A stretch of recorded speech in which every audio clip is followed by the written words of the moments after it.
பதுக்காலம் 11ஆம் வார திங்கட்கிழமை. முதல் வாசகம். அரசர்கள் முதல் நூலிலிருந்து வாசகம். அதிகாரம் 21. இறை வார்த்தைகள் 1-16 முடிய. இஸ்ரேலனாகிய நாபோத்துக்கு இஸ்ரேலில் சமாரிய அரசன் ஆகாபி அரண்மனை அருகில் ஒரு திராட்சை தோட்டம் இருந்தது. ஆகாபு நாபோத்திடம், நான் திராட்சை தோட்டம் என் அரண்மனை அருகில் இருப்பதா, நான் அதை காய்கறி தோட்டம் ஆக்கும்படி என்னிடம் கொடுத்து விடு.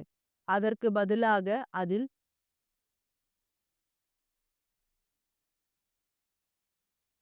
அதைவிட நல்ல திராட்சை தோட்டத்தை உனக்கு தருவேன். உனக்கு விருப்பமானால் அதன் விலையை வெள்ளியாக தருகிறேன் என்றார்.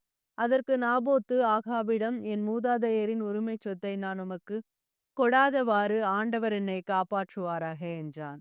என் மூதாதையரின் உரிமை சொத்தை உமக்கு கொடுக்க மாட்டேன் என்று இஸ்மேலன் ஆகிய நாபாத்துக்கு தன்னிடம் சொன்ன வார்த்தைகளை முன்னிட்டு ஆகாபு ஆத்திரத்துடனும் கோபத்துடனும் தன் அரண்மனைக்கு வந்தான். முகத்தை திருப்பிக் கொண்டு தன் கட்டிலில் படுத்து கிடந்தான். உணவருந்த மறுத்தான். அப்பொழுது அவனுடைய மனைவி இசேபேல் அவளிடம் வந்து, நீர் ஏன் மனம் சோர்ந்திருக்கிறீர்? ஏன் உணவருந்தவில்லை என்று அவனை கேட்டாள். அதற்கு அவன் அவளிடம், நான் இஸ்ரேலனாகிய நாபோத்திடம் பேசினேன். உன் திராட்சை தோட்டத்தை அதற்கான வெள்ளிக்கு எனக்கு கொடுத்து விடு. உனக்கு விருப்பமானால் அதற்கு பதிலாக வேறு திராட்சை தோட்டத்தை தருவேன் என்றேன். அதற்கு அவன், என் திராட்சை தோட்டத்தை உமக்கு தரமாட்டேன் என்று சொல்லிவிட்டான் என்றான். அப்பொழுது அவன் மனைவி இசபெல் அவனை நோக்கி, இஸ்ரேலின் அரசராகிய நீர் இப்படியா நடந்து கொள்ளுவது? எழுந்திருந்து உணவருந்து மனமகிழ்வாய் இரும். இஸ்ரேலனாகிய நாபோத்தின் திராட்சை தோட்டத்தை நானே உம்மிடம் ஒப்படைக்கிறேன் என்றார்.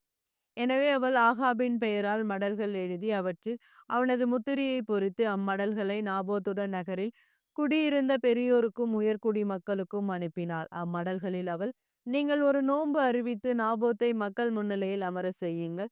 அவனுக்கு எதிராய் இழி மனிதரை இருவரை ஏவி விட்டு, நீ கடவுளையும் அரசனையும் பழித்துரைத்தாய் என்று அவன் மீது குற்றம் சாட்ட செய்யுங்கள். பின்ன அவனை வெளியே கொண்டு போய் கல்லால் எறிந்து கொன்று போடுங்கள் என்று எழுதியிருந்தார். நாபோத்துடன் அந்நகரில் குடியிருந்த பெரியோரும் உயர் குடிமக்களும் இசேபேல் தமக்கு அனுப்பிய மடல்களில் எழுதியிருந்தவாறே செய்தனர். அவர்கள் ஒரு நோன்பு அறிவித்து நாபோத்தை மக்கள் முன்னிலையில் அமர்த்தினர். அப்பொழுது இழிமனிதர் இருவரும் வந்து நாபோத்துக்கு எதிராக உட்கார்ந்தனர். அந்த இழிமனிதர் மக்களை பார்த்து, நாபோத்து கடவுளையும் அரசனையும் பழித்துரைத்தான் என்று அவன் மீது குற்றம் சாட்டினர். எனவே அவர்கள் அவனை நகருக்கு வெளியே கொண்டு போய் கல்லால் எறிந்து கொன்றனர். பிறகு அவர்கள், நாபோத்து கல்லால் எரியுண்டு மடிந்தான் என்று இசேபேலுக்கு செய்தி அனுப்பினர். நாபோத்து கல்லால் எரியுண்டு மடிந்ததை இசேபேல் கேட்டவுடன் அவள் ஆகாயை நோக்கி, நீர் எழுந்து இஸ்ரேலாகிய நாபோத்து உமக்கு விற்க மறுத்த அதே திராட்சை தோட்டத்தை சொந்தமாக்கிக் கொள்ளும். நாபோத்து உயிரோடு இல்லை, அவன் இறந்து போனான் என்றாள். நாபோத்து இறந்து போனதை ஆகாப்பு கேட்டு இஸ்ரேலாகிய நாபோத்தின் திராட்சை தோட்டத்தை உரிமையாக்கி கொள்ள புறப்பட்டு போனான். ஆண்டவரின் அருள்வாக்கு. இறைவா உமக்கு நன்றி. பதிலுரை பாடல். பல்லவி.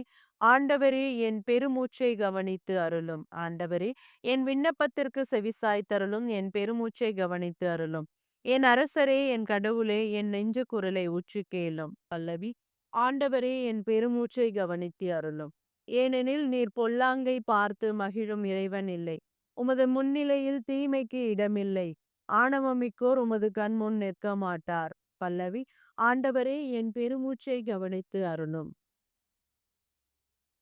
ஏனெனில் நீர் பொல்லாங்கை பார்த்து மகிழும் இறைவன் இல்லை. உமது முன்னிலையில் தீமைக்கு இடமில்லை. ஆணவமிக்கோர் உமது கண்முன் நிற்க மாட்டார். தீங்கிழைக்கும் அனைவரையும் நீர் வெறுக்கின்றீர். பொய் பேசுவோரை நீ அழித்து விடுவீர். கொலை வெறியோரையும் வஞ்சகரையும் அருவருக்கிறீர். பல்லவி. ஆண்டவரே என் பெருமூச்சை கவனித்து அருளும். நற்செய்தி வாசகம். மத்தேயு எழுதிய தூய நற்செய்தியிலிருந்து வாசகம். அதிகாரம் 5 இறை வார்த்தைகள் 38-42 முடிய. அக்காலத்தில் இயேசு தம் சீடரை நோக்கி கூறியது, கண்ணுக்கு கண் பல்லுக்கு பல் என்று கூறப்பட்டிருப்பதை கேள்விப்பட்டிருக்கிறீர்கள். ஆனால் நான் உங்களுக்கு சொல்லுகிறேன், தீமை செய்பவரை எதிர்க்க வேண்டாம். மாறாக உங்களை வலக்கன்னத்தில் அறைபவருக்கு மறுகன்னத்தையும் திருப்பி காட்டுங்கள். ஒருவர் உங்களுக்கு எதிராக வழக்கு தொடுத்து உங்கள் அங்கியை எடுத்துக்கொள்ள விரும்பினால் உங்கள் மேலுடையும் அவர் எடுத்துக்கொள்ள விட்டு விடுங்கள். எவராது உங்கள் ஒரு கல் தொலை வர கட்டாயப்படுத்தினால் அவரோடு 2 கல் தொலை செல்லுங்கள். உங்களிடம் கேட்கிறவருக்கு கொடுங்கள். கடன் வாங்க விரும்புவருக்கு முகம் கோணாதீர்கள். ஆண்டவரின் அருள்வாக்கு. இறைவா கிறிஸ்துவே உமக்கு புகழ்.